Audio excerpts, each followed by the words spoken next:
अमीरान मिल्लत मजलिस इत्तेहादुल मुस्लिमीन की जानिब से एक इंसाफ रैली के तौर पर मुख्तलिफ सभाएं पूरे सीमांचल में मुनक्किद किया जा रहा है। और अल्हम्दुलिल्लाह आज ये प्रोग्राम शुरू हुआ है और 27 तारीख को ये अख्ताम को पहुंचेगा। हम आपके सामने ये कहने के लिए आए हैं कि आप ही की सरजमीन से सीमांचल में सबसे पहली मर्तबा किशनगंज की आवाम ने मजलिस इत्तेहादुल मुस्लिमीन के एक रुकन असेंबली विधायक को कामयाब किया। आप ही ने यहां से कामयाबी के सफर का आगाज किया। मैं आपसे ये गुजारिश करने आया हूं कि आने वाले विधानसभा असेंबली के इंतखाबात में मजलिस को कामयाब करिए। उम्मीदवार जो कोई भी होगा आप पार्टी को वोट देंगे, आप जमात के हक में अपने वोट का इस्तेमाल करेंगे, आप इत्तेहाद को मजबूत करिए और बिहार में जो बीजेपी और नीतीश कुमार की हुकूमत है इसको हमको शिकस्त देना है। आप जानते हैं कि बिहार का गरीब, सीमांचल का गरीब बगैर रिश्वत दिए इतना भ्रष्टाचार, करप्शन यहां पर बढ़ चुका है कि आज गरीब परेशान है। कोई काम उसका नहीं हो सकता बगैर रिश्वत दिए। और भारत के प्रधानमंत्री दिल्ली में बैठ के बोलते ना मैं खाऊंगा ना खाने दूंगा, मगर बिहार में मेरे लोग खा सकते हैं, लूट सकते हैं। पूरे आप जहां कहीं भी ऑफिस में चले जाइए गवर्नमेंट के, वहां पर करप्शन, रिश्वत का एक आम बाजार बन चुका है। मालूम हो रहा है कि जेडीयू के बड़े बड़े नेता 200 करोड़ की जमीन खरीद रहे हैं और उसका जवाब नहीं है उनके पास। तो मेरे अजीज दोस्तों और बुजुर्गों, भ्रष्टाचार को करप्शन के खात्मे के लिए और सीमांचल की इंसाफ की लड़ाई जो आप और हमने मिलकर शुरू की थी, इसको हमको लेकर आगे बढ़ना है। अख्तरुल ईमान साहब ने अपनी तरफ से कोशिश की कि हम यही चाहते थे कि मजलिस से इत्तेहाद हो जाए, मगर गठबंधन के लोग क्या फैसला करेंगे वो उन्हीं को मालूम। मगर जो लोग कल तक कहते थे कि मजलिस इत्तेहाद नहीं चाहती, मजलिस मिलकर इलेक्शन लड़ना नहीं चाहती, मैं कहना चाह रहा हूं कि अख्तरुल ईमान साहब ने 2 नहीं 3 खत लिखे, 2 लालू प्रसाद यादव साहब को और एक तेजस्वी यादव को लिखे। अगर इनमें सियासी बसीरत होगी तो वो अख्तरुल ईमान की इस पेशकश को कबूल करेंगे। अगर वो नेक नियत होंगे कि बीजेपी को हम बिहार में सरकार बनाने नहीं देंगे, तो अख्तरुल ईमान साहब ने जो पेशकश की कि मजलिस को सिर्फ 6 सीट दीजिए, अगर आपकी हुकूमत बनती है तो हमको मंत्रालय भी नहीं चाहिए, हमको सीमांचल का इंसाफ चाहिए, इससे ज्यादा हम कुछ नहीं कर सकते। जो लोग ये समझ रहे हैं कि मजलिस ये क्यों लिख कर दी, मैं उनको जवाब दे रहा हूं कि हम अपनी कमजोरी का मुजाहरा नहीं कर रहे हैं।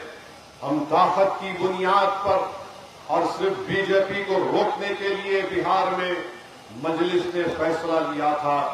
ये हमारी कमजोरी की निशानी नहीं है, ये हमारे आला ज़र्फी की निशानी है कि जिस पार्टी ने हमारे 4 एमएलए को खरीद लिया, उसके बावजूद भी हमने हाथ आगे बढ़ाया है कि चलो मोदी को रोकते हैं बिहार में, आरएसएस को रोकते हैं, मगर नहीं मालूम कि वो होश के नाखून लेंगे या नहीं लेंगे।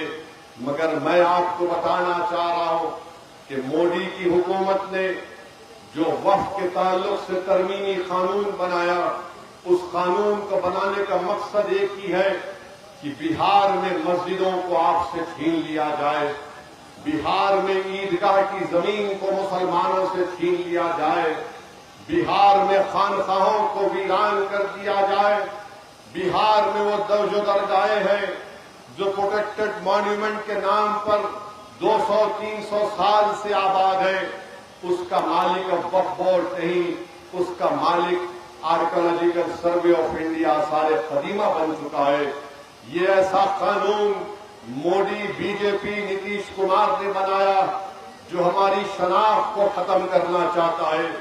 मेरे अजीज दोस्तों और बुजुर्गों, इसीलिए हमको मुत्तहिदा तौर पर अपने के कोर्ट का सही इस्तेमाल मजलिस इत्तेहादुल मुस्लिमीन के हक में करना है।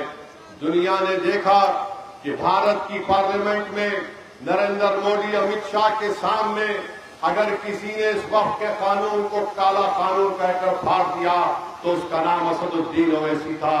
तो मेरे अजीज दोस्तों और बुजुर्गों, मुझे ये बात कहने दीजिए कि जब वक्फ का कानून पास हो रहा था तो मेरे दिल का एक हिस्सा मुझसे पुकार पुकार कर कह रहा था कि काश अगर मजलिस के अख्तर उल ईमान और इम्तियाज जलील किशनगंज और औरंगाबाद से कामयाब हो जाते तो एक असदुद्दीन ओवैसी के साथ अख्तर उल ईमान और इम्तियाज जलील अगर खड़े हो जाते तो शायद ये वक्फ का कानून भारत की पार्लियामेंट में लाने से पहले नरेंद्र मोदी 2 मरतबा सोचता।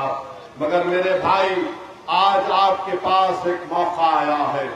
अख्तर उल ईमान अकेले बिहार की विधानसभा में है। ये 4 जो लोग दौलत की बुनियाद पर, जो दौलत को खुदा मानकर अपना जमीर बेच चुके, ये बेईमान थे। जिन्होंने दौलत को ठुकराया और जिन्होंने ईमान का सौदा नहीं किया, उसका नाम अख्तर उल ईमान है। उस अख्तर उल ईमान ने अकेले होते हुए भी बिहार की असेंबली में आपकी तकालीफ को उठाया, आपके इंसाफ की लड़ाई लड़ी, आपकी तरक्याती कामों को अंजाम देने का काम और मुतालिबात को आपके ऐवान में रखा। तो मेरी आपसे गुजारिश है कि किशनगंज से इस विधानसभा से जो मजलिस का उम्मीदवार होगा, मुत्तहिदा तौर पर आप अपने वोट का इस्तेमाल मजलिस के पतन के निशान पर करिए। डरने और घबराने की जरूरत नहीं है। हमारी लड़ाई सीमांचल की लड़ाई है। हम सीमांचल में इंसाफ को देखना चाहते हैं। जिस तरह गाया में इंडस्ट्री और फैक्ट्री खोलने का काम मोदी और नीतीश कुमार कर रहे हैं, हम पूछना चाहती है कि सीमांचल में क्यों नहीं हो रहा है? सीमांचल में एम्स क्यों नहीं बनता? सीमांचल में बल्कि पूर्णिया में हाई कोर्ट की एक बेंच क्यों नहीं बनाई जाती? अलीगढ़ मुस्लिम यूनिवर्सिटी का एक कैंपस यहाँ पर है जो बिल्कुल खस्ता हाल बन चुका है। सैलाब आता है, लाखों एकड़ जमीन कट जाती है। मेरे भाई, आपको एक ऐसे नुमाइंदे की जरूरत है जो बिहार की विधानसभा में जाकर खामोश नहीं बैठेगा, जो बिहार की विधानसभा में जाकर गूंगा और अंधा बनकर नहीं बैठेगा। आपको एक ऐसा एमएलए विधायक चाहिए जो किशनगंज के गरीब नौजवानों के ख्वाबों को पूरा करने का बात कर सके बिहार की विधानसभा में। आप जानते हैं कि बिहार में करीब 60% आबादी 25 साल से कम उम्र नौजवानों की है। नौजवानों, ये तुम्हारे ख्वाबों को पूरा करने की लड़ाई मजलिस कर रही है। नौजवानों, मुस्तकबिल तुम्हारा है। तुम्हारे बाप दादा ने अपनी जवानी को खराब कर लिया, बर्बाद कर दिया। उनकी जवानी को बर्बाद इन तमाम नाम निहाद पार्टियों ने किया जिन्होंने सिर्फ उनका वोट हासिल किया और उनको कुछ नहीं दिया। नौजवानों, मैं तुम्हारे सामने खड़े होकर तुम्हारे सामने हाथ फैलाकर भीख मांग रहा हूं कि ये लड़ाई तुम्हारे मुस्तकबिल की लड़ाई है। अगर आज तुम मुत्तहिदा तौर पर मजलिस को कामयाब करोगे तो आने वाले 30-40 साल तक तुम याद रखोगे कि मैंने विधानसभा के चुनाव में किशनगंज हो या सीमांचल हो, अपने मुस्तकबिल के लिए मैंने अपनी पार्टी को वोट दिया और कोई इसमें शर्मिंदगी की बात नहीं है। अगर आप मजलिस को कामयाब कर रहे हैं, ये कामयाबी आपकी कामयाबी होगी। अगर कोई जालिम ये कहेगा कि ओवैसी यहां पर मुस्लिम लीडरशिप को पैदा करने की बात करके समाज को तोड़ना चाहता है, तो मैं इन जालिमों की आंख में आंख डालकर पूछना चाहता हूं, बताओ, राजपूत का नेता हो सकता है, भूमियार का नेता हो सकता है, कुर्मी कुशवाहा का नेता हो सकता है, ईबीसी का नेता हो सकता है, यादवों का नेता हो सकता है, पासवान का नेता हो सकता है, मांझियों का नेता हो सकता है, तुम्हारा सबका नेता हो सकता है। और ओवैसी अगर गरीब और मजलूम अवाम के इंसाफ के लिए कहता है कि तुमको नेता बनेगा, तुम भिखारी बनकर किसके पास भीख नहीं मांगोगे बल्कि अपने मुकद्दर के फैसले तुम खुद करोगे, तो इनको तकलीफ हो जाती। क्या बात कर रहे हो, तुम समाज को तोड़ना चाहते हो? अरे समाज को तोड़ने के लिए नहीं, भारत के संविधान को मजबूत बनाने की बात ओवैसी कर रहा है, बिहार को मजबूत बनाने की बात मजलिस कर रही है। तुम सबके नेता हो, मगर बताओ, जब हम कहते हैं कि हमारा भी नेता होना चाहिए तो कहते नहीं नहीं, ये नहीं हो सकता, सब हो सकता है। अरे ये मुमकिन है और इंशाअल्लाह ताला इस विधानसभा में हम इस बात को पूरा करके दिखाएंगे। नेता तुम्हारा होगा, वोट तुम्हारा होगा, नेता तुम्हारा होगा इंशाअल्लाह ताला। अब वो बात नहीं चलने वाली है कि वोट हमारा और राज तुम्हारा नहीं होगा, वोट भी हमारा होगा और राज भी तुम्हारा होगा इंशाअल्लाह ताला। तो मैं आपसे अपील करने आया हूं कि अपने इत्तेहाद को मजबूत करिए, इस इंसाफ के कारवां को मजबूत करिए, इसमें आप अपने बुजुर्गों को समझाइए, हमारी मां और बहनों को हमारा सलाम पहुंचाइए, उनसे भी आप गुजारिश करिए कि मजलिस पार्टी को किशनगंज से, यहां से हमको अपने विधायक को कामयाब करना है। सीमांचल के इंसाफ के लिए यहां पर किसानों को उनके जो भी फसल होती है उसकी कीमत नहीं मिलती, चाय यहां पर उगती है, अनानास उगता है, बताओ आज आप सब चीज यहां पर है। अगर आप अपनी सियासी लीडरशिप को बनाएंगे तो यकीनन इंशाअल्लाह ताला हम अपने ख्वाबों को पूरा कर सकेंगे।